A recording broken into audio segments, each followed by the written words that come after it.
Haleluya. Amin Tuhan Yesus.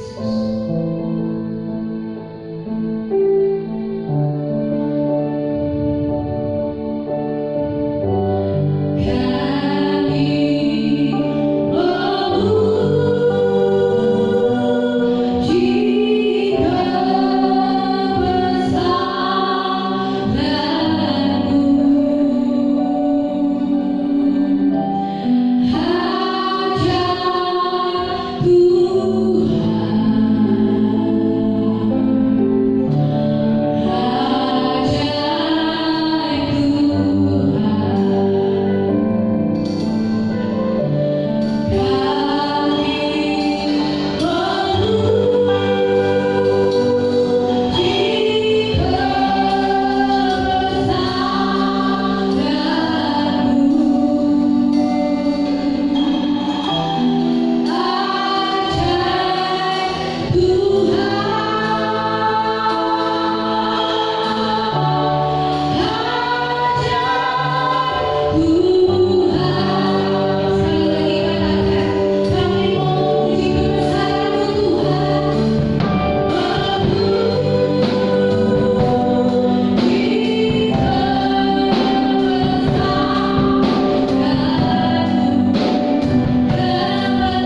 Biarlah hati kita boleh tetap melekat kepada Tuhan, dan kita tetap mau katakan, Tuhan inilah hatiku, ujilah hatiku dan pikiranku. Biarlah Tuhan yang menyelidiki setiap hati kami, bagaimana kami mengasihi Tuhan, karena kami tahu bahwa kasih Tuhan tidak pernah berkesudahan dalam hidup kami. Dan oleh karenanya Tuhan, kami serahkan hati kami, dan Tuhan selidikilah diri Tuhan. Haleluya. Amin Tuhan.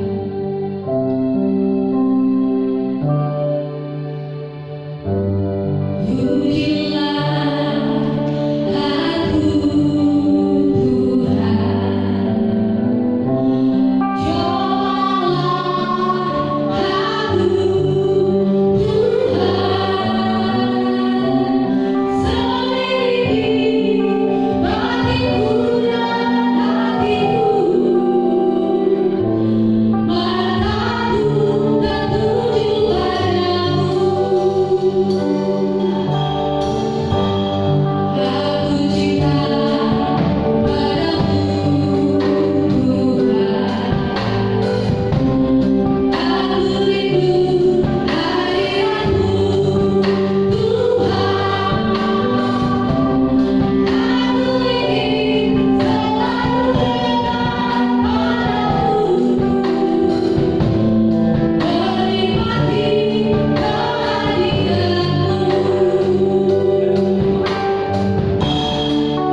Baik, kita akan mendengarkan firman Tuhan dan kita boleh tutup mata dan lipat tangan kita.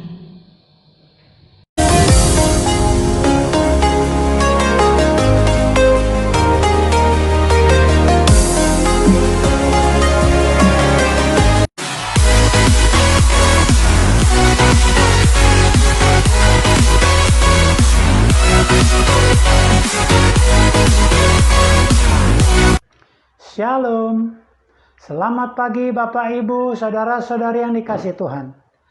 Dengan mengucap syukur kepada Tuhan, pagi hari ini kita dapat kembali berjumpa dalam pemberitaan firman Tuhan.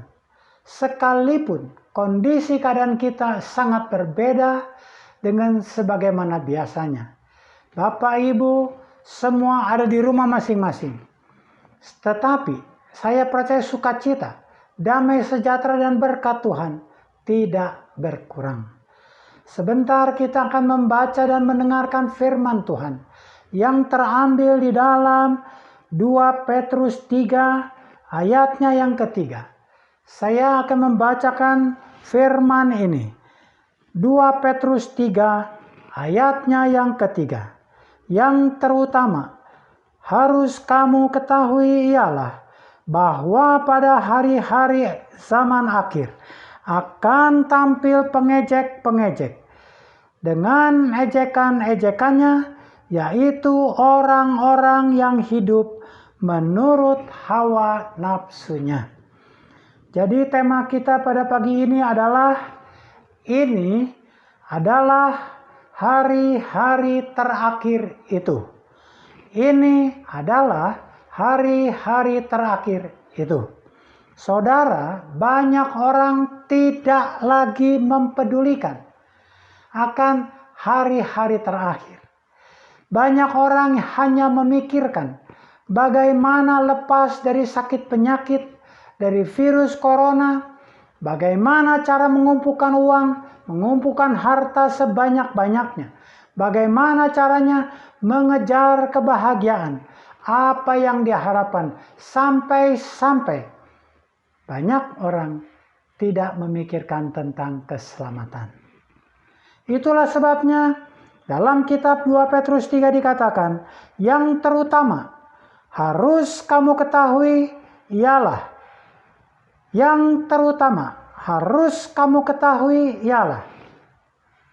saudara, kita lupa bahwa hidup ini kepunyaan Tuhan. Kita lupa bahwa alam semesta ini kepunyaan Tuhan. Sehingga banyak orang begitu sembrono mempergunakan hidupnya. Dia cari kepuasan sebanyak-banyaknya. Seolah-olah dia tidak akan pernah kembali kepada Sang Pencipta. Masalah hidup mati itu urusan nanti.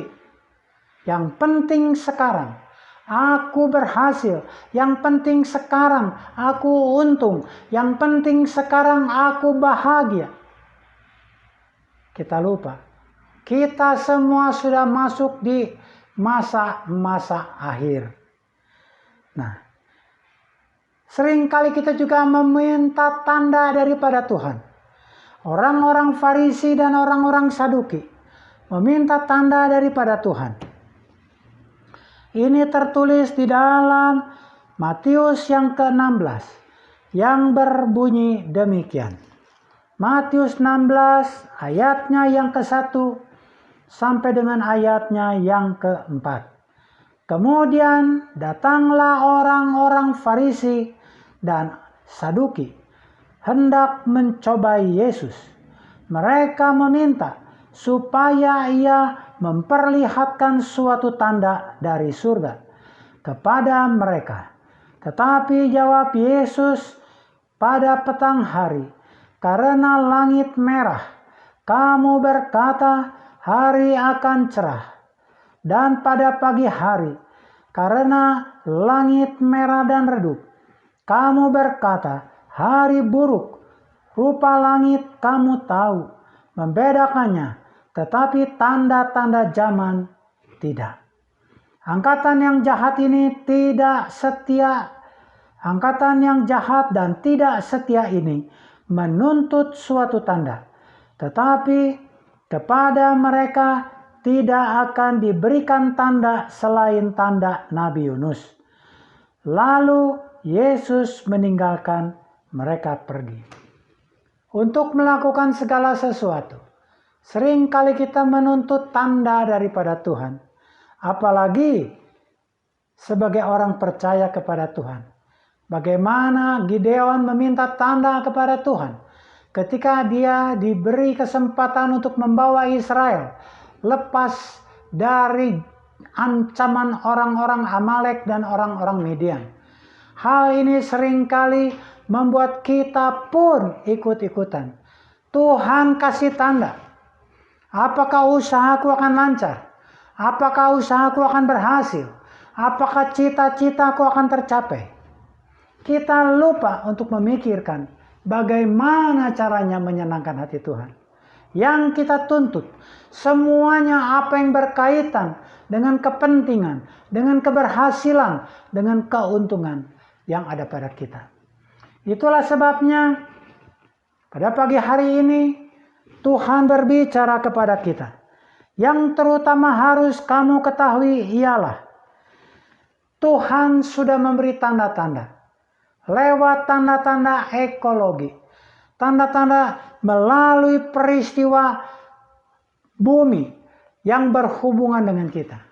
Ada banyak gempa bumi, ada banyak banjir, longsor, angin puting beliung, gunung meletus.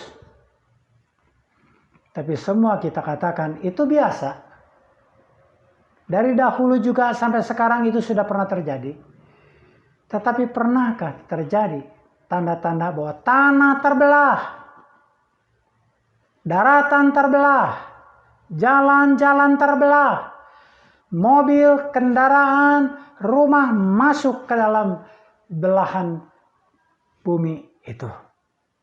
Kalau saja kita mau sedikit berpikir, kalau saja kita peka dengan iman kita, itu merupakan tanda-tanda yang tidak lazim, yang dulu tidak pernah terjadi, sekarang mulai terjadi. Tetapi orang seringkali masih belum sadar dengan apa yang Tuhan buat selama ini dan sedang buat selama ini. Kemudian tanda-tanda mengenai begitu banyak mata rudal, jarak menengah, jarak jauh, sudah mulai diarahkan ke Israel atau ke Yerusalem. Saya akan membacakan di dalam di dalam Lukas yang ke-21. Lukas yang ke-21 ayatnya yang ke-20.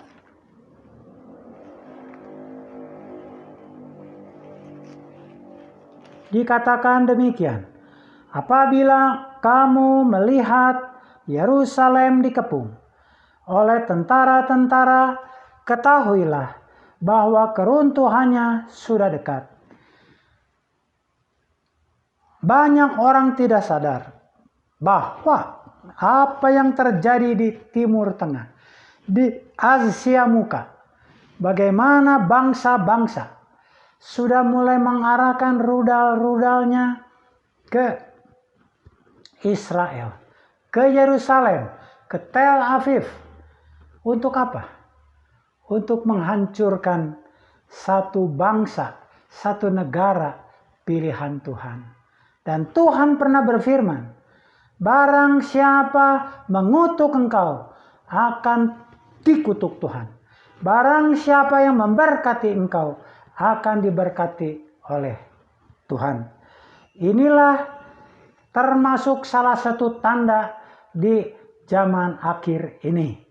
Kemudian selanjutnya, tanda-tanda penyesatan dan agama palsu yang terambil di dalam Lukas yang ke-21. Lukas yang ke-21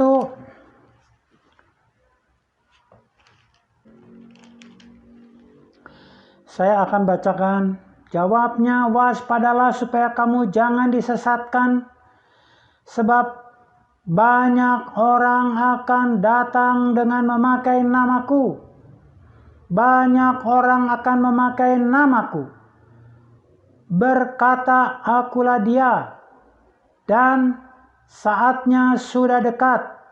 Janganlah kamu mengikuti mereka. Disadari atau tidak, bahwa di zaman akhir ini akan bermunculan nabi-nabi palsu, penyesat-penyesat yang kelihatannya akan membawa anak-anak Tuhan, membimbing iman anak-anak Tuhan untuk tetap setia, bahkan bertambah setia. Tapi kenyataannya ada motivasi lain di balik pengajaran-pengajaran mereka. Banyak hamba-hamba Tuhan, banyak pengajar-pengajar sesat dengan cara berbicara, dengan gaya berkhotbah yang sepertinya tidak sama dengan hamba-hamba Tuhan pada umumnya, sehingga membuat umat Tuhan tertarik untuk ikut di dalam kelompok-kelompok tersebut. Padahal Tuhan menginginkan kepada kita, milikilah iman yang sederhana. Di dalam 2 Timotius 3. Di dalam 2 Timotius 3 ayatnya yang ke-14 sampai dengan 17. Tetapi hendaklah engkau tetap berpegang pada kebenaran yang telah engkau terima dan engkau yakini, dengan selalu mengingat orang yang telah mengajarkannya kepadamu. Ingatlah juga bahwa dari kecil engkau sudah mengenal kitab suci, yang dapat memberi hikmat kepadamu dan menuntun engkau kepada keselamatan oleh iman kepada Kristus Yesus. Segala tulisan yang diilhamkan Allah memang bermanfaat untuk mengajar, untuk menyatakan kesalahan, untuk memperbaiki kelakuan, dan untuk mendidik orang dalam kebenaran. Dengan demikian, tiap-tiap manusia kepunyaan Allah diperlengkapi untuk setiap perbuatan baik. Jemaat Tuhan akhir-akhir ini lebih memilih kata-kata firman Tuhan yang sedap didengar, yang ingin dipuaskan telinganya. Ketika firman Tuhan menegur, ketika firman Tuhan mengingatkan, serta merta dia marah, dia tersinggung. Padahal setiap tulisan yang diilhamkan Allah, setiap firman Tuhan yang disampaikan, bermanfaat untuk mengajar, menyatakan kesalahan, mendidik orang dalam kebenaran, dan memperbaiki kelakuan, mendidik orang dalam kebenaran.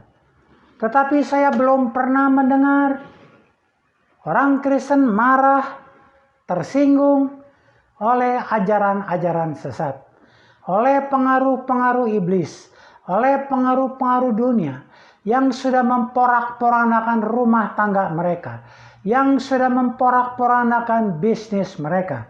Tetapi ketika firman Tuhan berbicara dengan jujur, ketika firman Tuhan menyatakan kesalahan, ketika firman Tuhan mendidik orang dalam kebenaran, serta merta kita marah, kita tersinggung, kita tinggalkan Yesus.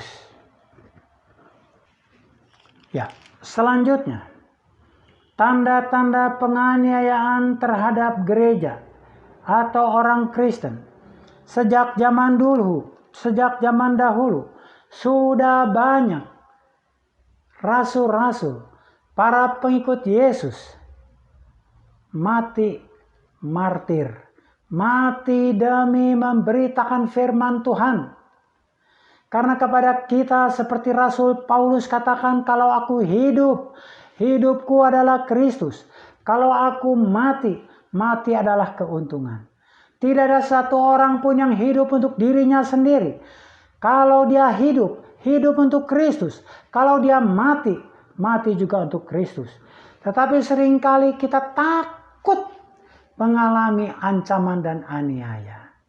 Kita hanya ingin menerima yang enak-enak saja. Kita hanya ingin menikmati berkat. Kita hanya ingin menikmati kesembuhan. Sementara pikul, salib, menyangkal diri dan ikut Yesus, seringkali kita tidak mau terima. Inilah juga termasuk dalam tanda-tanda akhir zaman. Tadi dikatakan di dalam 2 Petrus 3 bahwa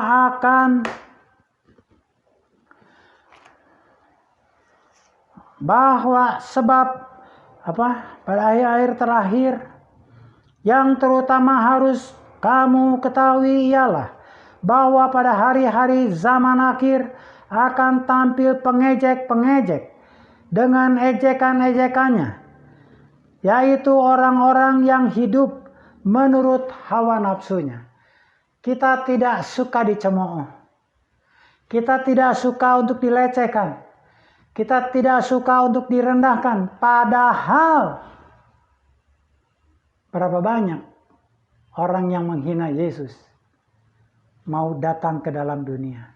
Padahal berapa banyak kata-kata yang mengatakan salibkan dia ketika Yesus tidak berbuat salah. Apakah ini tidak membuat cukup kesaksian bahwa kita juga harus hidup seperti Yesus? Kemudian tanda-tanda yang lain adalah tanda-tanda psikologi. Tanda-tanda psikologi ini saya akan baca di dalam Matius 11. Matius yang ke-11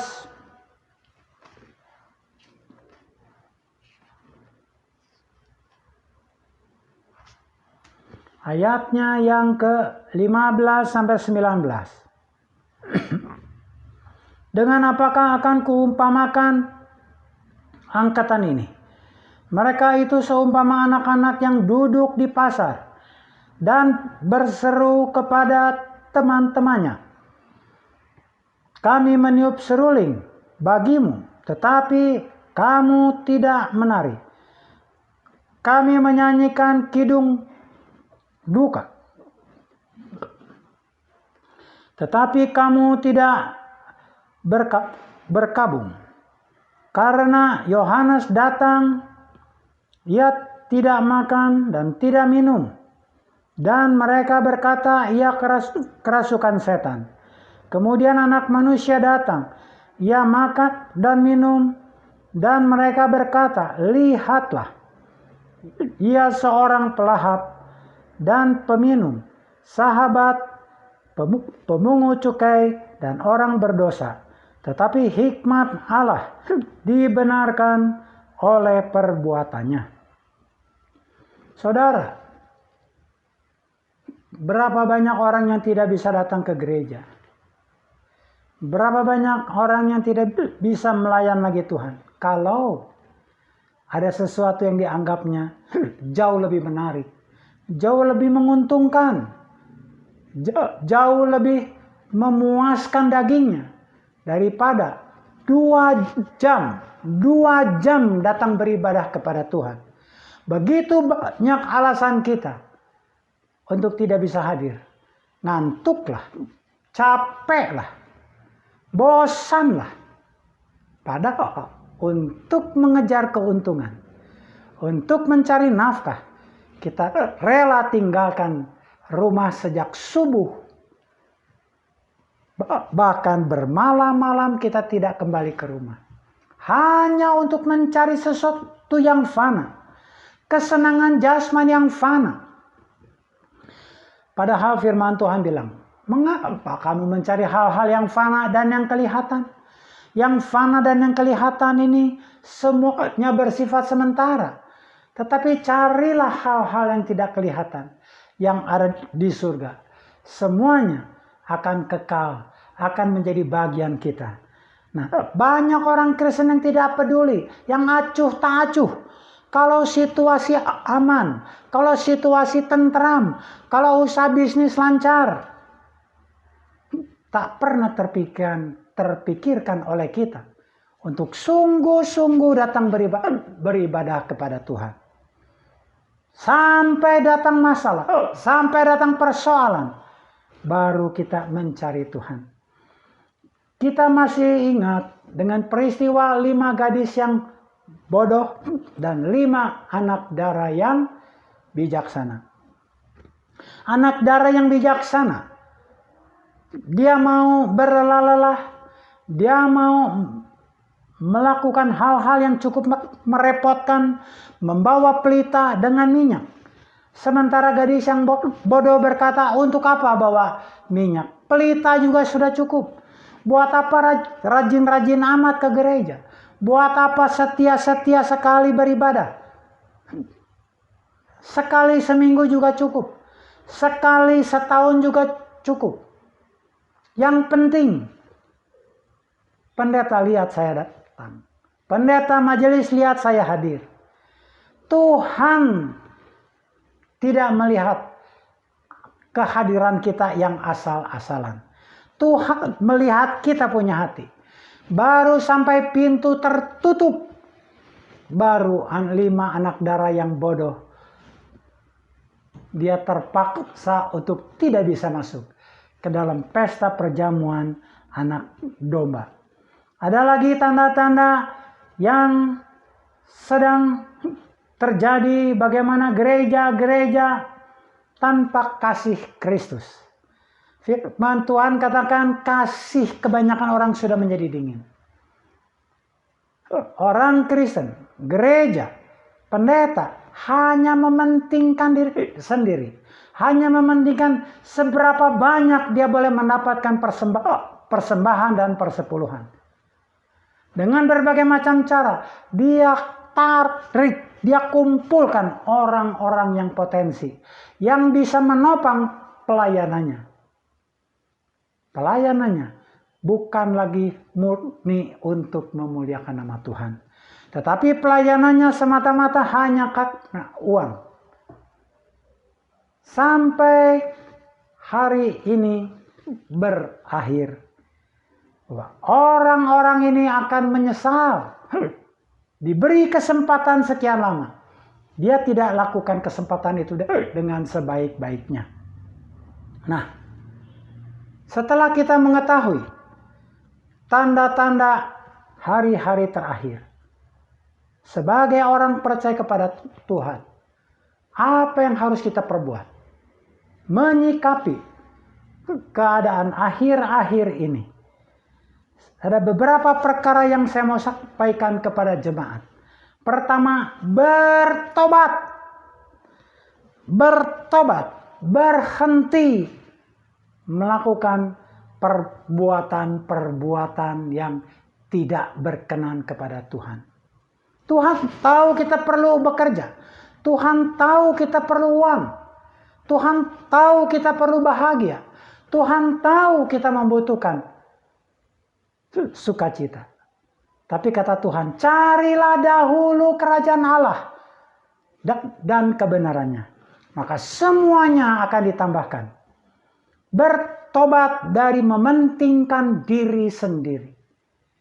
Mulai sekarang, masih ada kesempatan. Bawalah pelita dengan membawa minyak, supaya besok kalau mempelai anak domba datang, kita akan ikut bersama sang mempelai masuk ke dalam pesta kawin. Yang kedua, kembali datang kepada Tuhan. Kembali datang kepada firman Tuhan. Kembali datang beribadah kepada Tuhan.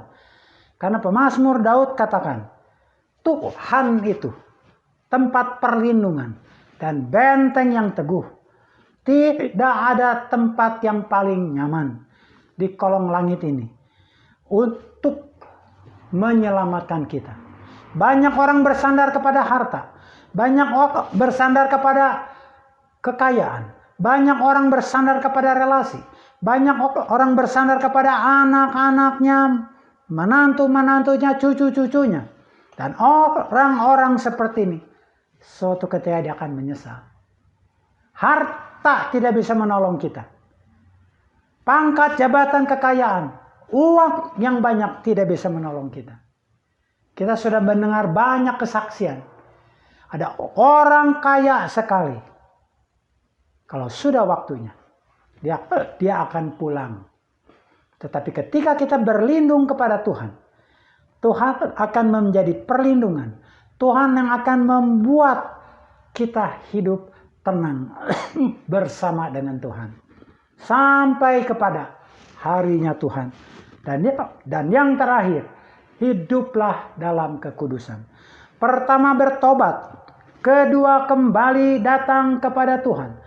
Datang ke gereja dengan sungguh-sungguh. Berbakti beribadah dengan sungguh-sungguh. Bukan untuk menyenangkan hati kita sendiri. Tetapi kita beribadah. Melayani untuk menyenangkan hati Tuhan. Hiduplah dalam kekudusan. Hidup dalam kekudusan artinya mulai dari saat ini. Berhenti berbuat jahat. Berhenti melakukan hal-hal yang keji. Berhenti melakukan hal-hal yang salah di mata Tuhan. Jaga kekudusan. Karena tanpa kekudusan kita tidak bisa melihat Tuhan.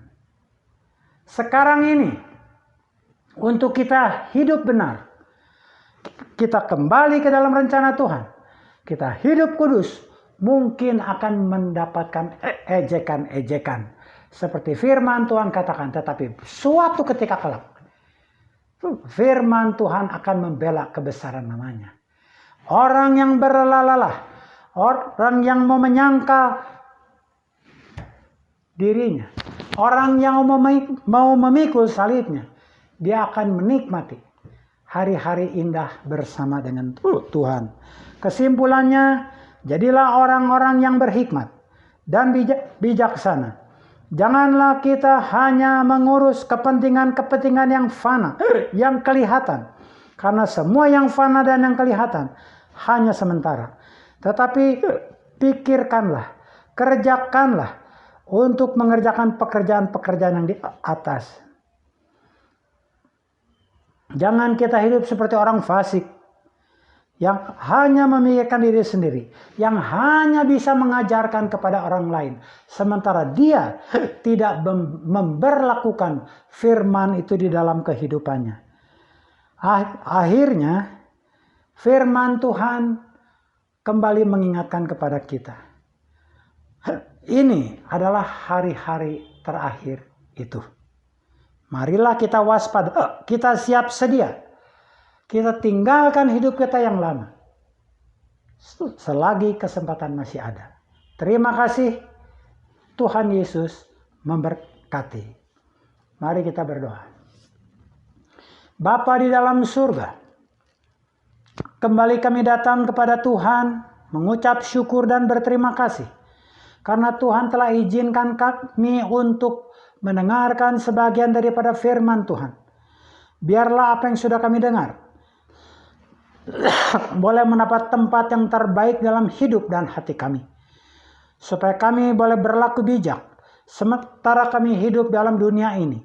Tidak lagi kami melakukan hal-hal kepentingan-kepentingan diri kami sendiri. Hal-hal yang fana. Tetapi kami mulai memikirkan, melakukan perkara-perkara di atas, di surga sana. Biarlah Tuhan meteraikan firman itu di dalam hati dan pikiran kami. Permuliakanlah nama Tuhan yang besar. Di dalam nama Tuhan Yesus, kami sudah berdoa dan mengucap syukur. Haleluya. Amin. Bapak, Ibu, saudara-saudari yang dikasihi Tuhan, setelah kita diberkati oleh firman Tuhan, sekarang ada kesempatan bagi kita untuk memperagakan kita punya iman. Saya akan mengajak Bapak Ibu untuk ambil bagian dalam perjamuan kudus. Sebelum kita akan makan tubuh dan minum darah Tuhan, saya akan berdoa untuk Bapak Ibu sekalian. Tuhan Yesus yang baik, kembali kami datang kepada Tuhan mengucap syukur dan berterima kasih. Karena Tuhan masih mengasihi kami. Tuhan masih memberi kesempatan kepada kami untuk memperagakan iman kami. Bahwa kami masih percaya kepada Tuhan. Untuk itu kami sebentar akan ambil bagian dalam perjamuan kudus. kami akan makan tubuh Tuhan dan minum darah Tuhan dalam bentuk roti dan anggur. Tuhan memberkati roti dan anggur ini. Tuhan sucikan, kuduskan, Tuhan taruh berkat atasnya. Supaya dari roti dan anggur yang biasa ini, Tuhan ubahkan menjadi roti dan anggur yang penuh kuasa. Dan Tuhan juga ampunkan kami semua, kami yang akan ambil bagian dalam perjamuan kudus, supaya kami layak makan tubuh dan darah Tuhan. Tuhan Yesus, permuliakanlah nama Tuhan yang besar. Di dalam nama Tuhan Yesus kami sudah berdoa dan mengucap syukur. Haleluya. Amin. Sidang jemaat yang dikasihi Tuhan, saya akan membacakan beberapa ayat. Saudara aminkan kalau menurut saudara amin. Karena itu, saudara-saudaraku yang kekasih, jauhilah penyembahan berhala. Aku berbicara kepadamu sebagai orang-orang yang bijaksana. Pertimbangkanlah sendiri apa yang aku katakan. Bukan kacauan pengucapan syukur, yang atasnya kita ucapkan syukur, adalah persekutuan dengan darah Kristus. Bukankah roti yang kita pecah-pecahkan adalah persekutuan dengan tubuh Kristus? Amin. Karena roti adalah satu, maka kita sekalipun banyak adalah satu tubuh. Karena itu, karena kita semua mendapat bagian dalam roti yang satu itu, kita angkat roti ini dengan tangan kanan.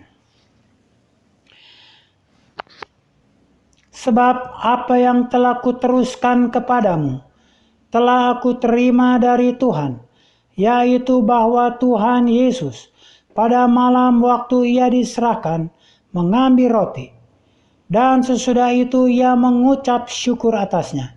Ia memecah-mecahkannya dan berkata, inilah tubuhku yang diserahkan bagi kamu. Perbuatlah ini menjadi peringatan akan aku. Saya ajak kita semua untuk makan roti ini dengan ucapan syukur. Dalam nama Tuhan Yesus Kristus.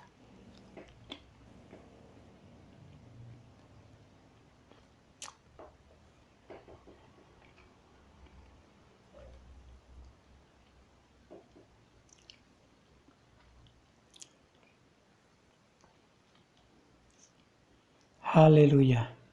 Kita angkat anggur ini dengan tangan kanan. Demikian juga ia mengambil cawan sesudah makan, lalu berkata, cawan ini adalah perjanjian baru yang dimeteraikan oleh darahku.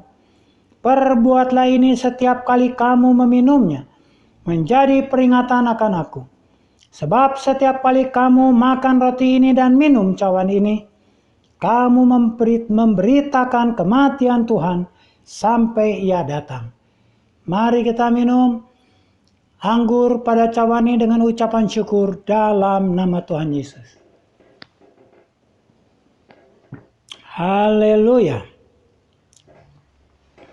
Saudara boleh berlutut berdoa untuk masalah pribadi lepas pribadi.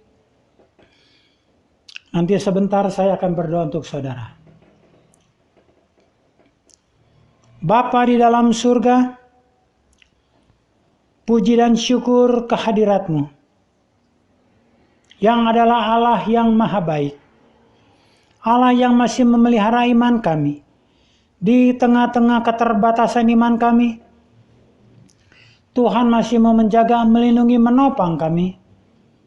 Lewat firman Tuhan, lewat doa-doa, bahkan lewat perjamuan kudus. Saat ini kami percaya bahwa tubuh dan darah Tuhan sudah pergi tinggal bersama dengan kami. Sehingga pergumulan, persoalan, masalah apapun yang sedang kami hadapi, bersama dengan Tuhan, kami dapat selesaikan. Karena Tuhan yang akan mengatur, menuntun setiap langkah kami. Kasihani kami semua. Kasihani jemaat-Mu Tuhan. Macam-macam persoalan, macam-macam masalah yang kami hadapi. Ada yang sedang bergumul dengan masalah kesehatan.